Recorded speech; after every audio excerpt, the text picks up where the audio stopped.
여기 이 그래프 회복한 사람들의 그래프를 보시면 이거는 확진자 그래프보다 훨씬 가파르죠? 그러니까 확진자나 사망자가 늘어나는 것보다도 회복자의 숫자가 더 빨리 늘어난다는 얘기입니다.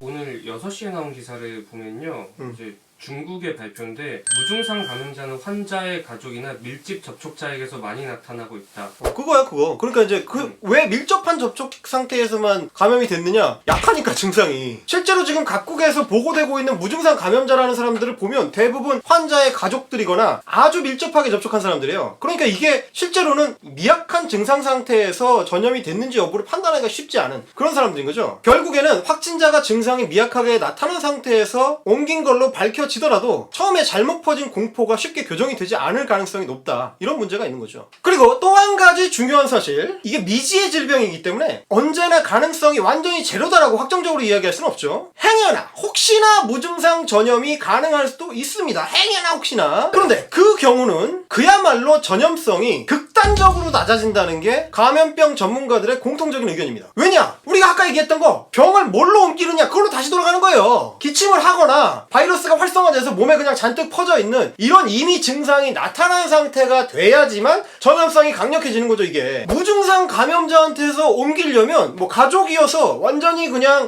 같이 한 이불을 덮고 잔다든지, 아니면 아주 낮은 확률로 어떤 무증상 전염이 가능한 사람이 뭐 손잡이를 잡았는데 그 사람이 지나가고 난 직후에 바로 다른 사람이 그 손잡이를 잡아가지고 거기서 더 이상 시간을 지체하지 않고 곧바로 눈을 비볐다. 그럴 경우에도 굉장히 낮은 확률로 전염이 이루어질 수 있다. 이 정도여야지만 이게 가능하단 말이에요. 그러니까 무증상 전염이라는 말에 지나치게 겁먹을 필요 없고 그저 손 잘 씻고 잘 쉬고 마스크 잘 쓰고 다니는 거, 그게 최고의 대응책이다 이겁니다.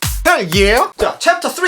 지금 뭐 그냥 난리 났다, 이거 완전 통제 불능 상태다. 그렇다면 이런 식의 공포가 방역만 다 뚫렸다, 큰일 났다 라는 이런 식의 공포가 만연할 때 확인해야 될 건 크게 두 가지입니다. 1. 코로나 바이러스는 진짜 개무섭고 다 죽이고 속수무책에 강력한 놈이다. 2. 엄청난 확산성 때문에 이미 한국의 방역망은 다 뚫려버렸다. 자, 아까 바이러스의 특징 얘기하면서 변이 얘기했습니다. 바이러스라는 애들도 살아남기 위해서 숙주에 적응하려고 시도를 하는데, 그 적응이라는 건 뭐냐? 결국은 숙주를 죽이지 않으려는 방법을 찾아내는 겁니다. 그 과정을 두고 이제 보통 토착화라고 하죠. 말이 토착화지 인착화겠네. 그렇지, 새로운 숙주인 인간한테 정착하게 되는 거지 얘네들이. 이런 어떤 신종 바이러스들이 인간과 함께 살아가게 되는 거죠. 이제 그렇게 우리랑 같이 살고 있는 대표적인 바이러스가 뭐다? 독감, 인플루엔자, 미국에 유행하고 있는 그거. 대표적인 토착화 사례가 뭐냐? 2009년에 전 세계를 벌벌 떨게 했던 신종 플루입니다. 걔의 현재 위치는 뭐냐면 단순 A형 독감이죠. 얘는 이제 그냥 병원 잘 가고 주사 맞고 푹 쉬면 나요. 아프긴 진짜 아프더라.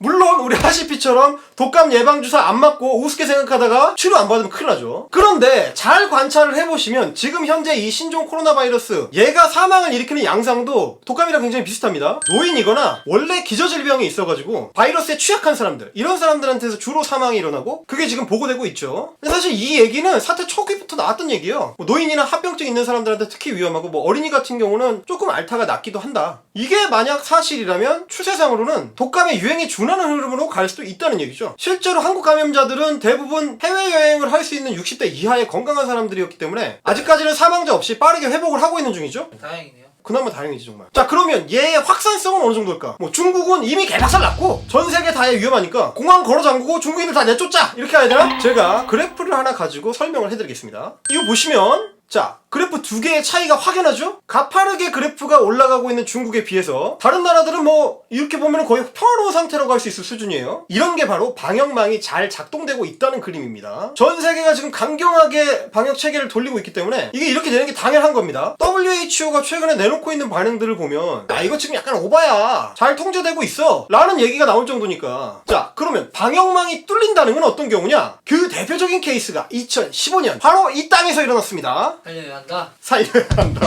메르스한테 개박살이 났던 박근혜 정부의 대한민국 시절이죠. 지금 뭐 엄청난 일이 일어나고 있는 것처럼 한국 방역만 다 뚫렸다, 이제 우리 다 죽는다 라고 하기에는 지금 확진자들 분포를 한번 보세요. 1월 20일, 1월 20일, 1월 23일, 1월 19일 이 정도 분포. 대부분 본격적인 방역망이 가동되기 전에 그때 감염된 케이스들입니다. 그리고 대부분 방역망의 추적 관리 시스템 안에 들어와 있던 사람들이에요. 제3국에서 걸려온 걸로 확인된 12번 환자나 17번 환자가 문제인데, 이거야말로 쟤들이 얘기하는 얘기하는 인천으로 들어오는 중국인들 다 나가라! 상식적으로 감염 가능성이 있는 중국인이 아니라도 좋아요. 외국인도 좋으니까 감염 가능성이 있는 지역에서 온 그 외국인을 막자는 거잖아. 아니 그러니까 이렇게 되면은 중국만 막아서 되는 게 아니고 태국이랑 일본까지 막아야 되는 거잖아. 그렇지. 그렇게 되면 우리 윤서인이가 얘기했던 공항 폐쇄를 해야 되는 거지. 그러니까 12번, 17번은 중국 갔다 온 적이 없는 사람들. 그렇지. 그럼 뭐 감염학회나 아까 그 전문가님이나 뭐 어디 협회에서 하는 그 중국인 교류자 막는 거는 아무 의미 없네. 그렇지. 뭐 그것만 막아가지고는 어차피 뚫리니까. 그러니까 우리 윤서인 선생님의 탁견대로 공항 폐쇄를 해야 된다. 세국 정책을 펼쳐야 된다. 북한이 돼야 된다. 이런 얘기를 하는 거지. 쟤네들 말대로 하자면은 한국인들도 다 들어오지 말란 얘기. 아무도 들어오면 안 돼. 우리는 이제 돔을 씌우는 거지. 남한에다가 돔을 씌워가지고 아무도 들어오지도 나가지도 못하는 거야. 그러니까 공항 폐쇄 말고는 아무 의미 없다는 거잖아. 다른 나라에서 들어오니까. 그렇지, 그렇지. 잘 이해해요? 자, 그러면 중국은 어떨까요? 완전 패닉? 국가 붕괴? 좀비 사태?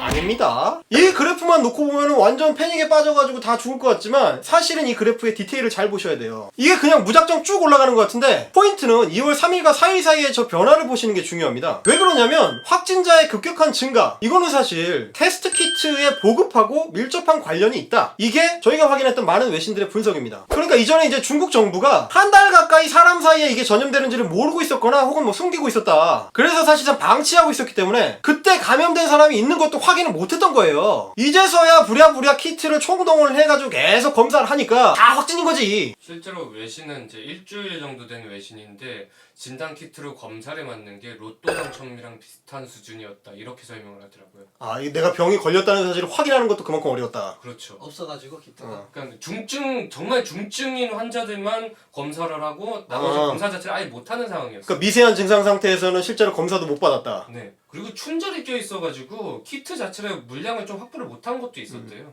그러니까 이거 종합적으로 판단을 해보면 감염자 수가 갑자기 확 증가를 하고 있다 이런 거라기보다는 감염을 확인할 수 있는 도구가 보급이 되면서 이미 발생해 있던 감염자를 확인할 수 있게 됐다, 이쪽이 더 가깝다는 얘기죠. 게다가 이게 우한시가 점점 방역 시스템을 갖춰나가고 있는 양상이랑 이게 겹쳐요. 지난 2월 3일부터 대규모 침상을 갖춘 임시병원이 운영을 시작을 했고 그게 사실 키트가 보급되는 2월 초하고 상당히 기간이 겹칩니다. 그러자 2월 4일부터 안 그래도 가팔랐던 그래프가 더 급격하게 기울어지죠. 이거는 뭐냐, 무더기로 확진을 할 수 있는 환경이 맞춰졌다는 거예요. 그렇다는 얘기는 우한시의 방역 시스템, 치료 시스템이 더 잘 갖춰지고 더 잘 작동하기 시작할수록 지금보다 확진자 숫자는 더 빠르게 늘어날 수도 있다. 그건 바꿔 말하면 뭐냐면 시스템의 공백이 해소가 되고 사태 파악이 좀 더 또렷해진다는 그런 의미가 되는 거죠. 그러면 이렇게 사태 파악이 좀 더 잘 되고 시스템의 대응력이 높아진다. 그러면 어떤 현상이 벌어지느냐, 여기 이 그래프 회복한 사람들의 그래프를 보시면 이거는 확진자 그래프보다 훨씬 가파르죠? 그러니까 확진자나 사망자가 늘어나는 것보다도 회복자의 숫자가 더 빨리 늘어난다는 얘기입니다. 어쨌든 중국 당국이 대응을 해나가기 시작했다는 어떤 신호, 이런 걸로 볼 수도 있는 거죠.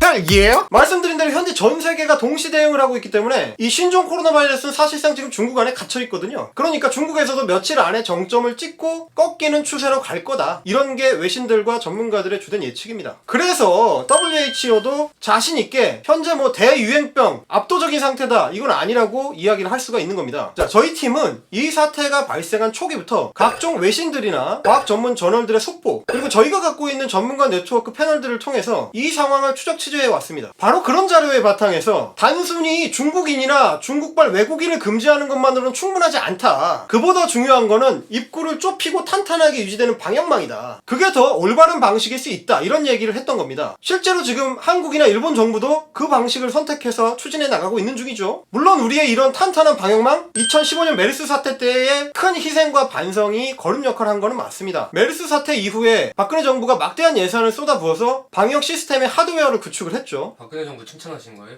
뭐 또 칭찬할 거 칭찬해주지 잘 않겠어? 고쳤어. 뭐 소 잃고 외양간 고치긴 했는데 고친 거는 잘 고쳤다고 할 수 있잖아. 그 고친 외양간은 뭐 그럴듯해요. 번듯해. 그리고 뒤에서 들어선 문재인 정부, 특히 방역 시스템의 소프트웨어에 해당하는 부분들, 이거를 최신화하고 시뮬레이션을 최신화하는데 막대한 예산을 쏟아부었습니다. 그래서 지금과 같은 잘 통제된 방역 시스템을 우리가 작동시킬 수가 있는 거죠. 이를테면 이제 한국 사회가 메르스 사태를 통해서 이제 사회적 안전망이라는 백신을 맞은 거네요. 그렇지. 아, 멋있게 말한 것 같아 나. 저희가 말씀드리는 이거는 일부 언론 매체들이 하는 것처럼 내피셜이 아니고 근거와 자료에 바탕한 분석의 결과입니다. 그러니까 이 가짜뉴스 만드는 놈들아, 뭘 좀 알고 얘기를 해요. 제대로 찾아보고 떠들라는 얘기야.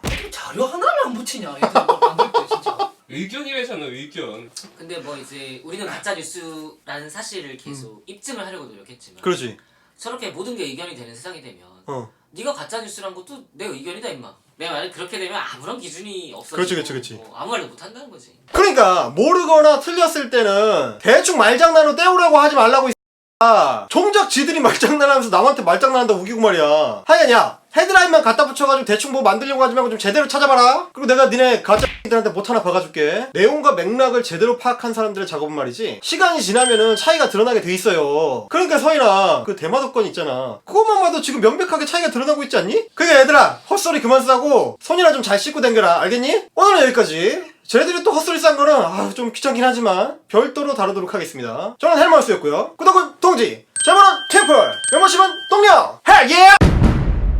야, 니가 괜히 구급 얘기해가지고 아니, 저것들이 무슨 영상을 찍는데 코로나 바이러스 얘기는 없어. 죄다 구급 얘기야. 그러니까 댓글에 누가 구급 비하했다고 말씀을 하시더라고요. 그러니까 아니 난 이제 구급의 방점이 찍혀있는 게 아니었어. 그럼 뭐야? 우리 윽비님께서 어. 강용석 의원실의 구급이었는데 그 기간의 방점이었어. 기간에. 아 강영석 의원실에 계셔가지고 가세현하고 싸울 때 그렇게 찍소리도 안 하고 계셨구나. 그러니까 강용석 의원이 우리 박원순 시장 아드님의 응. 허리 디스크 그 한국 정치 사상 가장 짜치는 사기극. 그걸로 이제 배지를 걸었어. 그렇지. 근데 그때 그 시기에 우리 우리 풍비 그때 이제 그때는 풍비지 풍비. 그때 이제 뭐 이렇게 뭐 피켓 들고 다니면서 만약에 법주신 비리 사건이 없으면 DC에 안 오고 문재인 찍고 인정하겠습니다 이랬단 말이야. 인정 안 했잖아. 그러고 나는데 영전했어. 강영석 의원실 구급비서로 영전을 했어. 야 대단하다. 근데 의원실 그렇지. 지운 거란 말이야. 그렇지. 덤비더라고.